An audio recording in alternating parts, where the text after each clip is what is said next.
Hi hello దోస్తులు, good evening friends. మేమైతే శ్రీశైలానికి బయలుదేరినాము.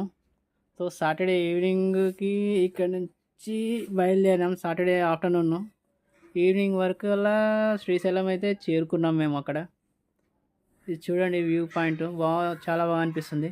కొండ ఎక్కుతుంటే ఇది వన్ వేనే ఉంటుంది కానీ చాలా డేంజరస్గా ఉంటుంది. సో చాలా బాగా అనిపిస్తుంది నాకు. అక్కడికైతే వెళ్ళాము మేము. వెళ్ళి ఎర్లీ మార్నింగ్ ఇలా దీపాలు అయితే ముట్టిస్తున్నాం అక్కడ.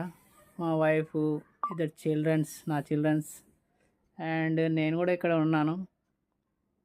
చూడండి, ఇక్కడ పక్కనే నించొని నేను చూస్తున్నాను. దీపాలు అయితే ముట్టియడం ఇక్కడ చాలా బాగుంటుంది. ఇక్కడ ఎవ్రీ ఇయర్ వస్తూ ఉంటాము. నేనైతే ఇయర్లో 2 times వెళ్తాను, కంపల్సరీ వెళ్తాను. ఒక్కొక్కసారి 2 times కానీ 3 times కూడా వెళ్తాను. ఎన్నిసార్లు వెళ్ళినా కానీ నాకు ఫస్ట్ టైం వెళ్ళినట్టే అనిపిస్తుంది. చాలా బాగుంటుంది. ఇక్కడ వచ్చేసి చూడండి, చెట్టు కింద టెంపుల్ ఉన్నది, దేవుడి విగ్రహము.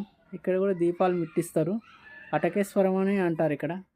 పాలధార పంచదార ఆపోజిట్లో ఉంటుంది ఇది. మా చిన్న పాప చూడండి, దేవుడికి దండం పెడుతుంది 2 చేతులు ఎత్తి.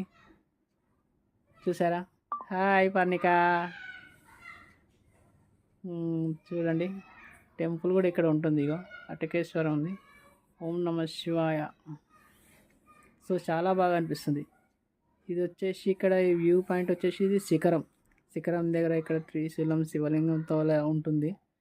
నంది కొమ్ముల నుంచి చూస్తే మనకి గుడి యొక్క గోపురం పైన ఉన్న గోపురం కనిపించాలి. గజస్తంభం గోపురం కానీ గుడి గోపురం కనిపించాలి. కనిపిస్తే మరో జన్మ ఉండదు అని అంటారు, ఒక నమ్మకం అది. దర్శనం అయితే కంప్లీట్ అయిపోయింది మాకు. సైట్ సీయింగ్ కూడా అయిపోయింది. పిల్లలతో పాటు నేను కూడా ఇక్కడ బయటికి వచ్చేస్తున్నాము. రూమ్కి అయితే వెళ్తున్నాము. పిల్లలు కూడా బాగా ఎంజాయ్ చేస్తున్నారు. మా కోడలు కూడా వచ్చింది. So thank you friends. Please subscribe my channel.